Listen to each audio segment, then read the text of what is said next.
If you are sure of getting 400 par, then you should be talking about your manifesto and not talking about Congress manifesto. But Mr. Modi has been only talking about Congress manifesto and what Congress manifesto doesn't have. That it is created by Muslim League, that there is Mangal Sutra will be taken away, buffet will be taken away, all sort of imaginary things he's talking about. You see, we are accusing Mr. Modi of dismantling democracy and going the dictatorial way. Why are we saying that? While there is a shell of a democracy is intact, with all the institutions of democratic governance in place, but those institutions have been captured by Mr. Modi. For example, take the example of the law to select the election commissioners. Mr. Modi enacted that law or amended that law just before the election was called. So we are seeing now, while Prime Minister and many senior leaders of the BJP are clearly violating the MCC, the Model Code of Conduct, in their utterances and their speeches, but there is no action whatsoever. I mean, what Mr. Modi has said, for lesser offences, a person like late Mr. Balasaheb Thackeray was debarred from any political activity or contesting in election for 6 years in Maharashtra. But now, election commission has become a toothless tiger. Take, for example, EVMs. There is a serious question mark about whether EVMs can be hacked or not. Without going into the technical aspects of the circuit design, what chips are being used and all that. The point is, the Constitution mandates Election Commission to hold a free and fair election. Now that election process, people of the country, the voters of India must have full faith and confidence in the process. Today they don't have that. Today there are many question marks over the electronic voting machines, and therefore I think Election Commission must take cognizance of that fact. Whether machines can be hacked or not, that's an entirely different matter.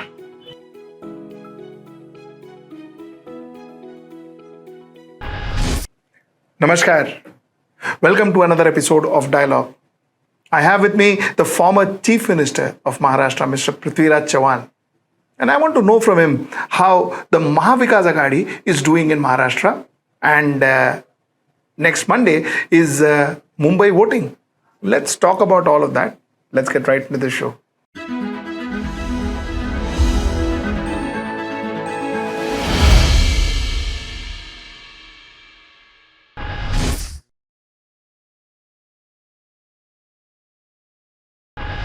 Sir, thank you so much for joining us and always talking to you. Sir, you're looking very fresh and quite energetic. So I guess your campaign is doing well. I don't know about that, but the result will be known on 4th of June.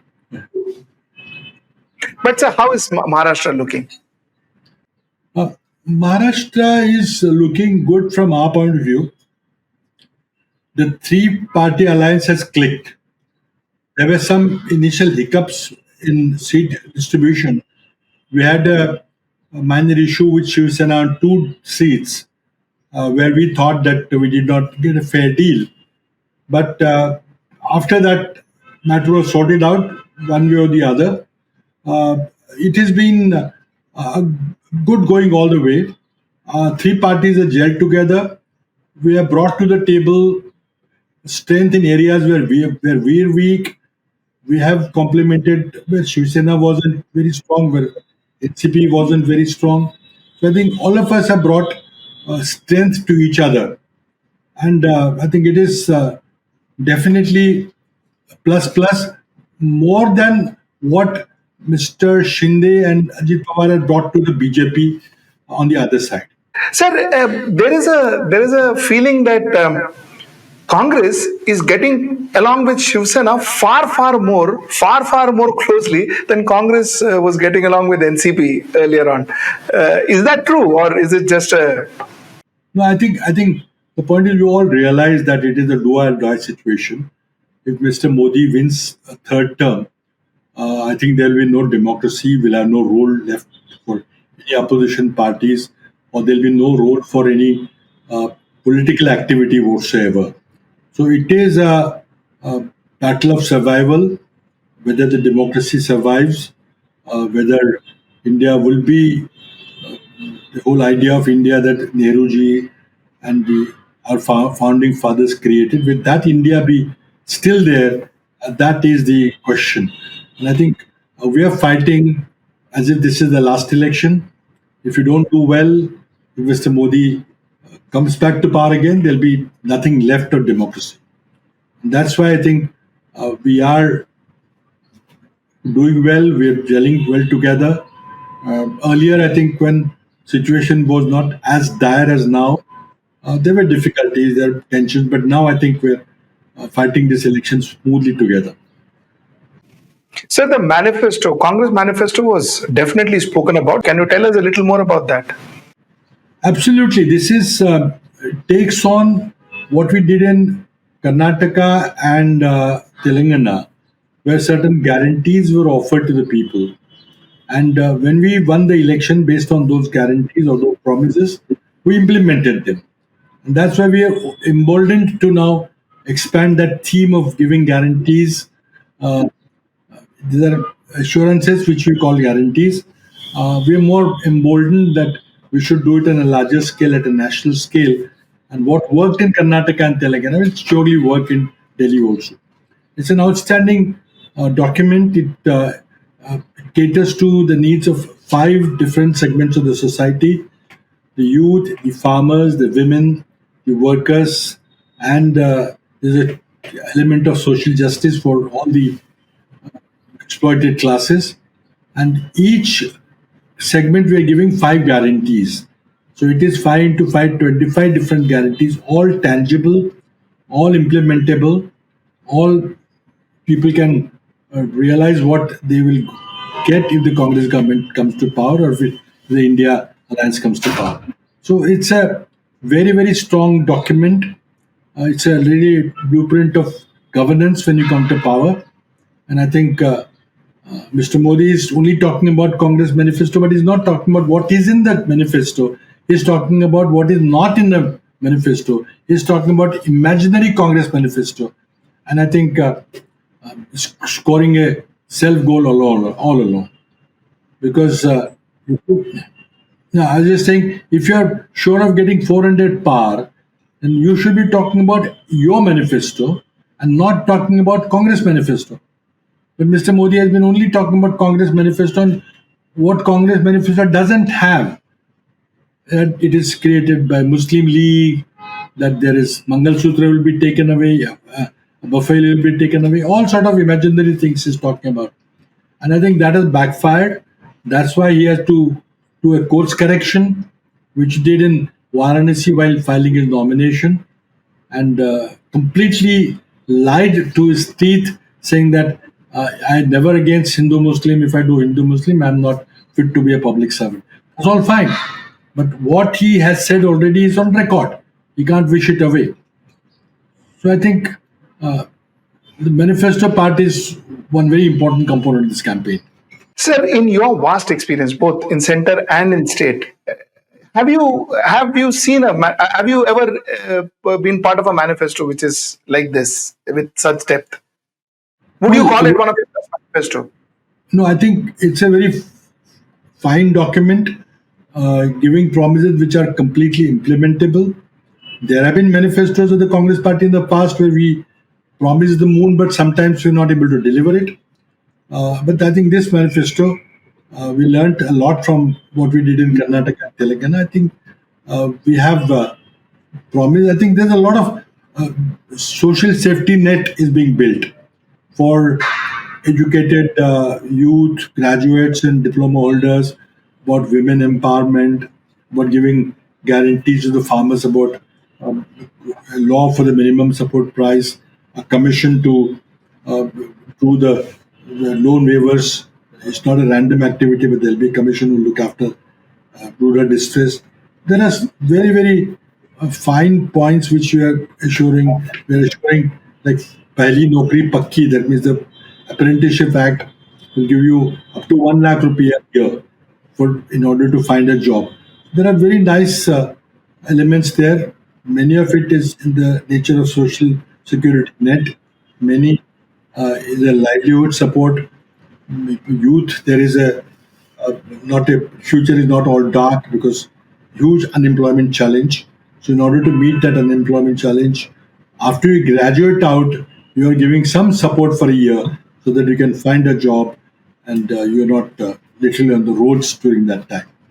So I think we are fighting on that manifesto, and people have taken that manifesto very seriously. But that said, sir, the question of this manifesto putting a lot of pressure on the exchequer if it is implemented, is that a factual worry? No, I think that has been factored in. After all, the state has to spend some money on social security. The people who below poverty line. Now we're talking about giving 1 lakh rupee to each female member of the family only to poorer people. Now definition of poorer will come out. It will be approximately 20% of the population. I think these are all doable things. It's nothing is unthinkable. It will put pressure on exchequer. There'll have be some redistribution of resources, but I think it can be done. Sir, don't you think you should be thanking Mr. Narendra Modi for actually publicizing your manifesto? Because it wouldn't have been a topic of discussion if it wasn't for him, would it? Well, he has, of course, discussed about Congress manifesto, but not what it contains. He has imagined something, and he is talking about imaginary things. So he is not doing us full justice to us because he may be propagating wrong things. But the fact that Congress manifesto is worth considering, we're thankful to him for that. I want to ask you a very candid question, sir. Sir, there's a lot of talk about election commission not acting. There's a lot of talk about things not being fair. Sir, as a constitutional, as a former constitutional authority, do you think are there facts in what is being said, or are these election? You see, we are accusing Mr. Modi of uh, going, dismantling democracy and going the dictatorial way. Why are we saying that? While there is a shell of a democracy is intact, with all the institutions of democratic governance in place, but those institutions have been captured by Mr. Modi. For example, take the example of the law to select the election commissioners. Mr. Modi enacted that law or amended that law just before the election was called. He has, out of three members of the election commission, he has nominated two of them. And the nomination process, which earlier included the Chief Justice of the Supreme Court, the leader of opposition, and the Prime Minister. So it was a balanced body where opposition view being taken in, the Chief Justice sitting there as a final arbiter. But now you have changed that, and there will be leader of opposition and two government ministers, Prime Minister and one more minister. So ultimately, Prime Minister will nominate the election commissioners, and those nominated election commissioners are obviously beholden to the Prime Minister. So we are seeing now, while Prime Minister and many senior leaders of the BJP are clearly violating the MCC, the Model Code of Conduct, in their utterances and their speeches, but there is no action whatsoever. I mean, what Mr. Modi has said, for lesser offences, a person like Mr. Balasaheb Thackeray was debarred from any political activity or contesting in the election for 6 years in Maharashtra. But now, election commission has become a toothless tiger. So as I said, there are all the semblance of a democracy, the shell of a democracy is all there, but its atma, its essential essence is not there. And therefore, this is a slow march towards dictatorship. Whether, if you look at the Supreme Court decisions over the past 4 or 5 years, very disappointing in many cases. Of late, of course, Supreme Court had risen to the occasion and ruled about the electoral bond case. So long overdue. They've not even decided many important cases. They let them languish. So whether it's election commission, whether it's investigative agencies like ED, CBI, or income tax, all of them are towing the Modi line. They're just looking at the Prime Minister and the ruling party. And I think that was not what was intended in the Constitution. And that's why we worried that if the institutions of democracy, all institutions of democracy are captured, then there is no soul in the democracy that we will be following later on. Are you saying that the elections are run fairly at the moment? I'm talking about EVMs. I'm talking about a culmination of a lot of things, not just the election commission per se. But are you saying that the election is run fair, free I and think fair? the Constitution envisages that election commission will conduct free and fair election, that it will be impartial body, it will act as an umpire, neutral umpire. But apparently that is not happening today because the way election commissioner is selected by the prime minister. And I think therefore there is a danger that election may not be conducted impartially. Take, for example, EVMs. There is a serious question mark about whether EVMs can be hacked or not. Without going into the technical aspects of the circuit design, what chips are being used, and all that, the point is the Constitution mandates Election Commission to hold a free and fair election. Now, that election process, people of the country, the voters of India, will must have full faith and confidence in the process. Today, they don't have that. Today, there are many question marks over the electronic voting machines, and therefore, I think Election Commission must take cognizance of that fact. Whether machines can be hacked or not is an entirely different matter. But if people do not have faith and trust in the process, you must go back to a process which people have faith and trust. And I think a right way to go about it is to go back to the paper ballot because people don't trust what's happening in EVMs. Sir, do you think Mahavikas Aghadi is doing better than Mahayuti in Maharashtra? Well, certainly, I think we'll get a majority.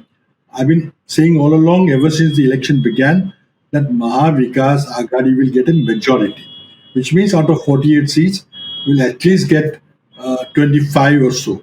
Now, after four rounds of elections are over, I've seen the ground reports and I have actively campaigned in many parts. I can now say that not 24, 25, but something like 30, 32 seats minimum is what Bhavikas Aghadi will get. All three constituents will get about that thing. The BJP will lose a lot of their numbers in Maharashtra. Maharashtra being the second largest state, Maharashtra is crucial to the final outcome of the 2024 election. So normally you play straight bat. So I want to ask you a straight question, sir. Do you think Congress has been resurrected? I'm not sure about that. You see, Mr. Rahul Gandhi's Bharat Jodo Yatra, the two components of it, definitely charged the Congress party. Many people want to see whether Congress party is winning in the constituencies which he visited. He always said that it was not for electioneering, it was not for um, campaigning for forthcoming Lok Sabha election. It was what he said that Mr. Modi has vitiated the atmosphere. Mr. Modi seeks to divide the society on religious grounds. That is not what India is all about. Therefore, he set about to go about and heal. And Bharat Jodo is join the Indians together, heal the differences that have been created, the hatred that has been sown and spread. Mr. Modi, he went out to heal the wounds. I think he succeeded to the great degree, to large extent, he succeeded. It was never about winning seats. It was never about campaign. That's a different story altogether. So I think Mr. Rahul Gandhi's Bharat Jodo Yatra has uh, they gained. He has gained a lot of stature after doing all that. Many people thought he could not do it. He is emerged as a true leader of the political party that is Congress. Now, Congress party is the largest party among the opposition parties. We got 19% vote share in both the elections. Now, has Congress party gained because of whatever happened in the Bharat Jodo Yatra? Will Congress party be automatically taken as a leader of the alliance should the opposition parties win? I don't know. I think what I feel is like 1977, the people who get elected to the Lok Sabha, uh, all people belonging to India Alliance should get together, have a brainstorming session, think about the best suitable candidate to lead the government, and select him as a leader and let him be appointed as the prime minister. That happened in 1977. There is no reason why it can't happen now. So while Mr. Modi insisted on saying that हमारे पास तो मोदी है, आपके पास कौन है, they instigated us, they teased us into naming a prime ministerial candidate, but we didn't fall into that trap. There are many elections where opposition parties do not designate a leader as the chief ministerial candidate or a prime minister candidate. This is going to be that type of election. Sir, I want to be more specific. I want to talk about Maharashtra. Has Congress revived in Maharashtra? Because there has been stories that even in the booth level, Congress had problems this time to garner their forces. So has Congress revived in Maharashtra? No, I think let's look at the perspective. Congress party got two Lok Sabha seats in 2014 and then one Lok Sabha seat in 2019. So we're starting from number one Lok Sabha seat. So I think whatever we get will be a additionality. Therefore, I can safely argue that Congress party has revived. We will have presence in every single division of the state, be it Vidarbha, be it Amravati division, be it North Maharashtra or Konkan division or Western Maharashtra. Everywhere we'll have a substantial presence. Whether Congress party is fully revived, I don't know. But under the circumstances, the three-party alliance has helped us all to gain in numbers and all to become relevant political parties again. Sir, Mr. Potole, Nana Potole, is not necessarily seen as a very dynamic or very a leader who can lead from the front. In fact, most of the people who have left Congress recently have left with a bad note. So, what is the Congress strategy on Mr. Potole, and what is the Congress strategy on Maharashtra Pradesh Congress President? No, I can't comment on individuals, whether an individual is functioning as to the appointed position well or not well. I mean, that will be unfair for me to answer. Mr. Patole has his own strengths. He has some shortcomings, but his own strengths are there. He's dynamic, he's aggressive. He has resigned from the BJP in protest against Mr. Modi's policies, and he has been original congressman all along. So I think let's not talk about individuals and individual personalities. Together, we have to gel, we have to work hand in hand. We cannot have our own separate agendas.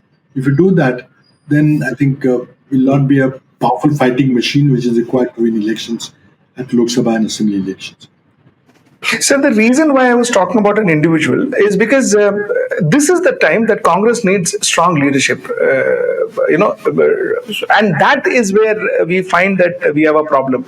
So that's why I was mentioning about Mr. Patole. And is there a strategy to have maybe a more popular leadership in Maharashtra? No, I think leadership. Congress party is reviving from just one seat, one in Lok Sabha to we expect to get many more. Is an indication that Congress party is reviving. But I won't talk about individuals. I think leadership decisions are taken in Delhi, and I'm sure whatever alternate assignments people had to be given after winning the election in Lok Sabha election, there'll be plenty of space for people to be accommodated. I think people, if required, will be reassigned. I'm not sure whether there will be a change in PCC president level, but I think it's for the high command, it's for the leadership to reassign people to different roles and make best use of their abilities. Sir, if at all Congress does well, if at all MVA does well, a lot of credit would go to Mr. Uddhav Thackeray and Mr. Sharad Pawar, the sympathy wave that they are currently riding on, wouldn't it, sir? I think a three-party alliance has brought a lot of strength to the table. That goes without saying. I mean, wherever we are weak, NCP has filled that vacuum. Shiv Sena, Ubata has filled that vacuum, and vice versa. Wherever they're weak, we have contributed and filled that vacuum. So I think three parties are really worked well. I can't name individuals whether because of A or because of B we have benefit. No, I wouldn't say that. I think parties coming together at the ground level and really genuinely coming together at ground level has helped us to revive the party. Is Congress sure about Mr. Sharad Pawar? I think it's a difficult question to answer. What his future course of action will be only known to him. He alone will be able to decide what's going to happen. But he has made some comment to a journalist from Delhi recently after the Sabha election. So, when he said, he reported said that many smaller parties will gravitate towards Congress and some may even join Congress party. Even when asked about his own party, he said that both Congress and NCP, Sharad Pawar group, are ideologically very close. I mean, there is nothing to separate us ideologically. So I think there's no reason why they couldn't come together. He said, I'll have to consult my senior colleagues and decide. So he has left that it open. He has not ruled out the merger of two parties outright. But he has kept the question open. So it's always a possibility that all former Congress parties, which still have the Congress name in their party name and who have got tricolor in their party flag, then all those parties will seriously consider coming together. You think that's a possibility, sir? Well, I think certainly we will work towards that possibility because I think it will be a win-win for all of us if people come together. I think that's a possibility. Sir, two more questions. Sir, what was VBA all about? What was their strategy? Why did they talk to you all? Why did they even want to have interaction with you all? Rahul Gandhi had lunch with Mr. Ambedkar, and then he just went. He just went off. What was Vanchit No, I think Bahujan Aghadi's strategy? internally had decided, the Congress party had internally decided, along with our alliance partners, that we must keep Mr. Prakash Ambedkar's Vanchit Bahujan Aghadi with us within the Mahavikas Aghadi fold.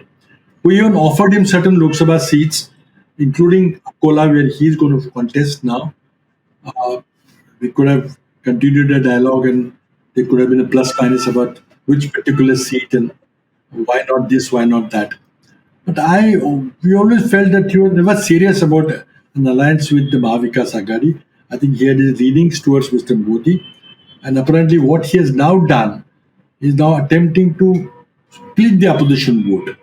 In the 2019 election, the VBA, which was in alliance with the MIM, so together they polled 7% vote and caused Congress party and the alliance to lose in at least 7 constituencies, and one person who was supported by the VBA won election in Aurangabad. So it was a damage of almost 8 seats. This time, there is no alliance with MIM. So already the 7% level has gone down to 3 or 4%, 3.5%. And since the election has become a Samvidhan Bachao election, these supporters, the Ambedkarites, the Dalit factions which support Mr. Ambedkar are clear. They do not want to split the opposition vote. They'll perhaps only vote for Vanchit candidate if there is a semblance of his winning the election. If there is no chance of winning the election, they will not waste their vote by going to a BBA candidate, which will certainly help Mr. Modi indirectly. So I think this time Mr. Prakash Ambedkar's role will be absolutely insignificant. We tried till the last to bring him on board because we're talking not only with Mr. Prakash Ambedkar, but with supporters outside. And I think we didn't want to insult him at all. He actually insulted our leaders. But we continued to persist for the possibility that we have Mr. Prakash Ambedkar within the MBA fold. It didn't happen. But I think Mr. Prakash Ambedkar has made a mistake in not joining the alliance. His actions of putting up candidates only help Mr. Modi. But I think ultimately it will not have a major impact on the prospects of MBA winning the election. The Maratha factor has helped you, sir? Maratha factor and the OBC Maratha divide is there, sharp divide is there in the Marathwada region alone. I don't see that in Vidarbha or I don't see that in existence substantially in Western Maharashtra. In Nasik area, there are some elements of this split between the Marathas and OBCs. I think it will definitely have impact. By and large, we think that Maratha community will support MVA because they're angry at the shenanigans of the UT government, the Devendra Fadnis led government earlier. We also remember that Mr. Devendra Fadnis had promised the Dhangar community reservation for Dhangar committee within 1 week of coming to power. That was done before 2014 election. That promise went a begging. So I think there is anger of all the communities that BJP promises things to people but is not able to fulfill their promises, not meet their commitments. I think whatever split is there in Marathwada region, it will only help Congress and the MVA. Sir, my last question. And I want to look at it from a strategic perspective, sir. Sir, do you think Maha Vikas Aghadi, assuming, is doing well in Maharashtra right now? At least that's what people say. Now, do you think that a lot of this is because the Maha Vikas Aghadi government was pulled down and the land of Sahu, Phule, and Ambedkar didn't kind of accept it? Well, I think just pulling down the government by buying MLAs, by threatening MLAs, by inducing MLAs, that is one part. But I think bringing down the elected government and installing a fake government, a fake majority, people didn't like it at all. And particularly the act of horse trading, which was so blatantly before the people of Maharashtra. Huge sums of money were offered for people to switch parties. That is not liked by anybody. People who voted these MLAs and MPs who were defected ultimately are very angry that what they say is that they place their trust and faith by electing these MLAs and MPs, but they have parted our trust and faith. They have sold off, they've traded off our trust and faith for a sum of money, for favors, from positions, and I think it is a big Vishwas Ghat. See, Maharashtra culturally would not tolerate this kind of a treachery, this kind of stabbing in the back. And that's why I think there's a huge sentiment in favor of Mr. Uddhav Thackeray and Mr. Sharad Pawar and against the Mahayuti government, Mr. Eknath Shinde, Mr. Ajit Pawar, Mr. Devendra Fadnis, who have engineered this coup with the active support and connivance and approval of Mr. Narendra Modi in Delhi. It is not an accidental crossing over of some sarpanches or some panch in a gram panchayat or some corporates in the corporation. It has happened at the assembly level with the express approval of Mr. Narendra Modi. That's why it's part of a corruption story. Corruption, financial corruption on one hand, in terms of the electoral bonds, and moral corruption and the electoral corruption when you bring down the elected government of the Maha Vikas Aghadi and cause splits, cause defection. The whole anti-defection law has been made fun of, and I think defection has happened. It's been sanctified by the speaker, and I think a very sad situation has happened just because it's their speaker who has done what he likes. He's towing the government line. Sir, before I thank you, I want to ask you one more candid question, sir. How long before Mr. Ashok Chavan joins back Congress? I think the cases that are against him, or the cases that are against all the MVA leaders who crossed over, are not closed. These are criminal cases and they'll continue to be investigated. Now, if a crime has been committed against the people of Maharashtra, and I think rightfully those cases should be tried, people should be given a chance to defend themselves, and ultimately, after giving them a due chance to defend themselves, the cases should be settled, the punishment should be meted out if they are guilty.